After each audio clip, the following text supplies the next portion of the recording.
যে না আমি খেলতে পারছি না কিংবা খেলতে পারব না। হ্যাঁ, যদিও এখন কোন খেলাই হচ্ছে না। আনসার্টেইনটি তে আছে হুম, কখন খেলা শুরু হবে কিংবা কখন হবে না। বাট যখনই হবে তারপরেও তো আমি জানি না যে আমি আসলে আমার টাইম তো আছে আরো প্রায় ৬ মাস, ৫.৫ মাস, ৬ মাসের মতো। তো হুম। আমার তো অতদিন বাকি আছে। সো যদি নেক্সট ১ মাস পরে খেলা শুরু হয়ে যায়, সো আমি আরো ৪ মাস, ৫ মাস, ৬ মাস পরে খেলব। তো ওই জায়গাটা তো অবশ্যই খারাপ লাগে এবং খারাপ লাগার মতোই বিষয়। বাট আমার কাছে মনে হয় এটাও একটা এক্সপেরিয়েন্স শেখার অনেক কিছু আছে। আসলে অনেক সময় বা অনেক কিছুই আমরা আ অবহেলার ছলে দেখি কিংবা নেয়ার চেষ্টা করি যেটা আসলে নেয়া উচিত না। আমার কাছে মনে হয় এই বড় শিক্ষাটা আমি খুব ভালোভাবে পেয়েছি। আপনার সাথে যখন আমার লাস্ট কথা হয়েছিল ২০১৬ সালে, তখনও আপনি তার কিছুদিন আগে আপনার কিছুটা ব্যানের মধ্যে দিয়ে আপনি যাচ্ছিলেন। সেটি একটি অন্য কারণে এবং তখন আপনি বলেছিলেন যে, খেলা না থাকলে আপনার পক্ষে এইটা মেনে নেওয়া অনেক কঠিন। খেলাটা আপনি এতই এনজয় করেন আসলে। মানে স্বাভাবিক একটা প্লেয়ারের জন্য মাঠে আসলে থাকাটাই সবথেকে বড় ইম্পোর্টেন্ট। মানে মাঠে হুম, না যাওয়াটাই হচ্ছে সবথেকে কষ্টের বিষয়। সবচেয়ে রাইট। ধরেন আমি খেলছি, কোথায় খেলছি অত ইম্পোর্টেন্ট না। আমি যে খেলছি এটাই আমার কাছে ইম্পোর্টেন্ট। সো ওই জায়গাটাতে যখন আপনি যেতে পারছেন না কিংবা খেলতে পারছেন না, স্বাভাবিকভাবে অনেক খারাপ লাগার বিষয় এখানে থাকে। সাকিব, আপনার কাছে আরেকটু সিরিয়াস বিষয়ে একটু কথা বলি। আপনি সর্বশেষ আমরা দেখেছি যে আপনি খেলোয়াড়দের অধিকার নিয়ে একটি সংবাদ সম্মেলন করেছিলেন। খেলোয়াড়রা আপনাদের পাশে ছিলেন এবং কিছু, কিছু বিষয় যেগুলি খুবই যৌক্তিক বোর্ডের কাছে আপনি আসলে উপস্থাপনও করেছিলেন। সেই উপস্থাপন করে আপনি যেই দাবিগুলি জানিয়েছেন তার কতগুলি মানা হয়েছিল সঙ্গে, সঙ্গে তার কতগুলি কিছুদিন পরে মানা হয়েছিল। সেই দাবিগুলি সম্পর্কে বা সেই আ আ বিষয়গুলি নিয়ে আপনি আর কোনো খোঁজ রাখছেন কিনা বা কেউ আপনার কাছে আর কোনো কিছু বলছে কিনা আপনার কাছে কতটা কি মনে হচ্ছে যে সেই দাবিগুলি কতটা মানা হয়েছে? আসলে আমি সিউর যে প্লেয়াররা সবাই সবার সাথে তো ডিসকাস করেই। বাট হুম, আমার কাছে মনে হয় যে মোটামুটি বেসিক যে বা চাওয়া পাওয়া প্লেয়ারদের ছিল সবগুলাই ফুলফিল হয়েছে। হুম, আ হুম, ২-১ টা হয়তো যেটা হয়নি যেটা হতে আসলে সময়ও লাগবে। তো হুম, ওইটার জন্য আসলে ওয়েট করতে হবে। আর বাকি বেশিরভাগই চাওয়া পাওয়া তো আমার মনে হয় যে ফুলফিলই হয়ে গিয়েছে। এই কারণে প্লেয়াররাও সবাই খুশি। তারা হুম। এখন চায় যত বেশি খেলা হোক এবং মাঠে থাকতে। যদিও এই করোনা সিচুয়েশন এ আসলে সবকিছু এলোমেলো করে দিয়েছে। বাট আমি হোপফুল যে তাড়াতাড়ি এই সিচুয়েশন বাংলাদেশ এবং পুরা পৃথিবীতেই ঠিক হবে এবং আ সবাই মাঠে ফিরতে পারবে। আ আ সাকিব, আপনি জানেন যে আপনি আসছেন দেখে আমাদের দর্শকরা অনেক মতামত আমাদেরকে জানিয়েছেন। কিছু মতামত আমাদেরকে পেজে জানিয়েছেন। আমি অনেককে বলেছিলাম যে আমার সৌভাগ্য হবে আজকে সাকিব আল হাসানের সঙ্গে কিছুক্ষণ কথা বলার জন্য। কিছু মতামত আমাদেরকে ব্যক্তিগতভাবেও জানানো হয়েছে। কিন্তু যেই পোলটি আমরা একটা করেছিলাম, যে পোলটি হচ্ছে সরাসরি দর্শকদের মতামত আমরা চেয়েছিলাম যে, প্রিয় দর্শক, খেলায় ফিরলে সাকিব আল হাসানকে জাতীয় দলের অধিনায়ক দেখতে চান কিনা? এটিতে শতকরা ৬১ ভাগ দর্শক বলেছেন যে তারা দেখতে চান না। ৩৯ ভাগ বলেছেন যে হ্যাঁ, দেখতে চান। যে বেশি যারা বলেছেন যে তারা দেখতে চান না, তাদের কারণ হচ্ছে তারা আসলে ক্যাপ্টেন না, আপনাকে মানে আম প্লেয়ার হিসাবে তারা এত বেশি মিস করেন, মানে এটা কোনো নেগেটিভ জায়গা থেকে না। তারা হুম, মনে করেন যে আপনি আবার ফিরে আসলে আপনাকে বাংলাদেশ দলের দায়িত্বটা আপনি নিতেই পারেন। কিন্তু নেওয়ার পরে আ প্লেয়ার সাকিব আল হাসানকে তারা বেশি দেখতে চান। আমি ২-১ টি যদি মতামত পড়ি তাহলে সেখানে আপনি দেখবেন যে মোহাম্মদ আল-আমিন উনি বলছেন, সাকিব খেলায় ফেরার পরপরই অধিনায়কত্বের দায়িত্ব দিলে সাকিবের ভিতরে অনেক বেশি ভালো পারফর্ম করার জোরটা থাকবে না। তাছাড়া বর্তমানে যার আছে তাদেরকেও সময় দিতে হবে নিজেদের প্রমাণ করতে। কিন্তু মোহাম্মদ কামরুজ্জামান তিনি বলছেন, ক্যাপ্টেন হয়েও সাকিব ভালো পারফর্ম করছে, এক্সট্রা চাপ নেওয়ার ক্ষমতা ওর মধ্যে সবসময় আছে, তবে না কেন? এরকমভাবেই কথাগুলি আসছে। আপনি এটাকে কিভাবে দেখেন? এরকম আরো আমি যে মতামত আছে, আমি লম্বা সময় ধরে পড়ে যেতে পারি, কিন্তু আপনার আমি মতামত শুনতে। সবার আগে তো আমি খেলায় ফিরতে চাই। জি। তো ৫.৫ মাস পরে যখন খেলায় ফিরবো, হুম, আগে খেলায় ফিরি বাকি সব ডিসিশন আসলে তারপরে।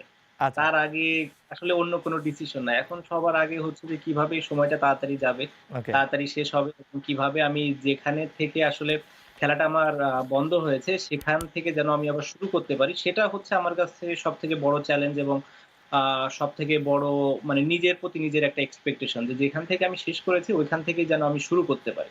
সো আমার কাছে চ্যালেঞ্জ ওই একটাই। আমার কাছে বাকি আর কোনো চ্যালেঞ্জ নাই। কোনো অ্যাডিশনাল চ্যালেঞ্জ কি আসবে না এটা আসলে পরের বিষয় কিংবা আমি চিন্তা করব কি করব না সেটাও পরের বিষয়। ফার্স্ট টার্গেট হচ্ছে যেখানে শেষ করেছিলাম মানে শেষ হয়েছিল সেখান থেকে যেন শুরু করতে পারি। আ সাকিব, আপনাকে দেখে আমার চোখের দেখায় যেরকম মনে হচ্ছে আপনি কি একটু ওজন কমিয়েছেন? বা আমরা যদি প্রশ্নটা অন্যভাবে করি, যে আপনি ফিটনেস ধরে রাখার জন্য কি, কি করছেন সেটা নিয়েও দর্শকদের অনেক আগ্রহ আছে। মানে you look very fit, agile এবং মনে যেটা হচ্ছে যে আপনার বয়সও অনেকখানি কমেছে আপনার। চুল-টুল বড় হওয়ার কারণেও একটা হইতে পারে। ওয়ার্ল্ড কাপের পর থেকেই তো ওয়েটটা অনেক কন্ট্রোলের ভেতরে ছিল। আর হুম, এখন যেহেতু রোজার সময় সো স্বাভাবিকভাবেই ওয়েটটা আরো বেশি কন্ট্রোলে আছে। হুম। এর একটা বড় কারণ হচ্ছে এখানে রোজার সময়টা তো বেশি। আপনি যেখানে আছেন সেখানেও আমি সিউর যে অনেক বেশি সময় ১৭ ঘন্টা। ইয়ে রাখ এখানে ১৭ ঘন্টা, হ্যাঁ। হ্যাঁ, এখানে প্রায় এরকমই ১৬, ১৭, ১৮ ঘন্টা মানে জি, এরকমই হবে। জি। তো এই কারণে আসলে খাওয়ার সুযোগটা কম। তো স্বাভাবিকভাবেই যখন আপনি ১৮ ঘন্টা না খাচ্ছেন, খুব বেশি হুম। একটা ওয়েট গেইন করার চান্স নাই।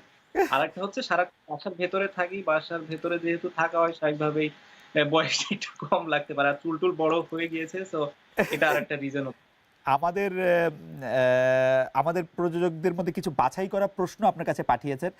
তো সেই প্রশ্নগুলি একটু পড়তে চাই। সেজন্য আমি আবার একটু মোবাইল ফোনটা নিলাম। আ নাফিস সিদ্দিকী উনি বলতে চাইছেন ২০২৩ বিশ্বকাপে বাংলাদেশের সম্ভাবনা কতটুকু? একটা খুব কমন কোয়েশ্চেন।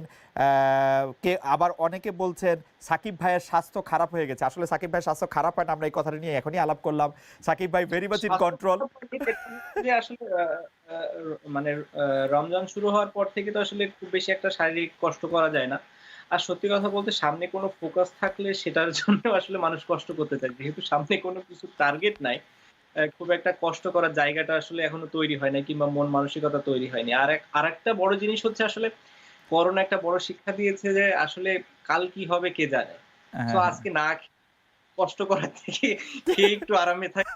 যদি করোনা হয়ে যায় আমি সিউর যে খুব বেশি দিন লাগবে না ফুল ফিটনেস আনতে কিংবা আচ্ছা, মানে শারীরিক ইয়েটা মানে শক্তিটা ফিরিয়ে আনতে। সো আচ্ছা। এখন হচ্ছে আমার টার্গেট মানে পছন্দ মতো খাবার খাওয়া, সুন্দরভাবে থাকা, মানে মানসিকভাবে নিজেকে চাঙ্গা রাখা। এটাই হচ্ছে সবথেকে বড় উপায়। কারণ সারাক্ষণ যেহেতু আপনি ঘরের ভেতরে আছেন স্বাভাবিকভাবেই আ অনেক সময় ডিপ্রেশন চলেই আসতে পারে। যদিও আমার ২ বাচ্চা নিয়ে আমার সময় ভালো কাটছে। বাট এটা অবশ্যই আসতে পারে। এই ডিপ্রেশন আসার সিচুয়েশনটার বেশিরভাগ ক্ষেত্রেই থাকে। তো খাবার একটা ডিপ্রেশন দূর করার বড় অস্ত্র বলে আমার কাছে। এই আরেকটা এটা যদি আপনি একটু অ্যাড্রেস করতেন ২০২৩ সালের বিশ্বকাপ আপনার আমরা জানি যে ২০১৯ সালে যে বিশ্বকাপে আপনার যে পারফরম্যান্স মানে এটা যেকোনো খেলোয়াড়ের জন্য এটা একটা ড্রিম পারফরম্যান্স। তো ২০২৩ সাল নিয়ে নিশ্চয়ই আপনার কিছু চিন্তা কল্পনা আমি জানি না মানে অত দূর পর্যন্ত আপনি এখনই চিন্তা করেন কিনা নাকি আপনি আ আ কি ভাবেন আসলে ২০২৩ সালের ক্রিকেট খুব বা বেশি বিশ্ব একটা তো হ্যাঁ, আসলে আমি দূরের চিন্তা কখনোই করতে চাই না। বাট হ্যাঁ, সো যদি বলি যে নেক্সট ওয়ার্ল্ড কাপ এভাবে হুম, চিন্তা করলে মানে নেক্সট ওয়ার্ল্ড কাপই তো। হ্যাঁ, তো হ্যাঁ, সেখানে একটু তো অবশ্যই একটা ব্যাক অফ মাইন্ড একটা চিন্তা থাকেই। যদি সুযোগ আসে, খেলতে হুম, পারি, হুম, ফিটনেস ভালো থাকে, পারফরম্যান্স থাকে। আ আমার মনে হয় যে আমাদের খুব ভালো করার সুযোগ আছে। আমি খুব মনে প্রাণে আসলে বিশ্বাস করেছিলাম যে এবারও আমাদের ভালো করার সুযোগ আছে। আ আমরা খুব কাছাকাছিও ছিলাম। হয়তো ছোটখাটো ২-১ টা কারণে আমরা হুম, আমাদের পুরো পোটেনশিয়াল অনুযায়ী আসলে খেলতে পারিনি। বাট ২৩ টা হয়তো আমরা এই জিনিসটা চেঞ্জ করতে পারবো এবং আমরা যে ধরনের টার্গেট নিয়ে যাবো সেই আ টার্গেট অ্যাচিভ করতে পারবো বলে আমার মনে হয়। এবং যেহেতু এশিয়াতে খেলা, সাবকন্টিনেন্ট এ খেলা মানে আমাদেরকে অন্য টিমদের আসলে ভয় করা উচিত হবে বলে মনে করি ওই সময়টাতে। হুম, হুম, অ্যা এখন যেভাবে বা আমাদের ক্রিকেটের অবস্থা আছে বা রিবিল্ডিং একটা সিচুয়েশন এ আছে হয়তো এটা যদি করোনা ভাইরাস না থাকতো এই বছরের ভেতরেই খুব ভালো একটা পর্যায়ে চলে আসতো বলে আমি বিশ্বাস করি টিম। হয়তো এটা কিছুদিন সময় লাগবে বাট ওয়ার্ল্ড কাপের আগে আমার কাছে মনে হয় আমরা খুব ব্যালেন্স ভালো একটা দল নিয়ে ওয়ার্ল্ড কাপে যেতে পারবো। বিকজ আমাদের কাছে এখনো প্রায় ৩ বছরের টাইম আছে।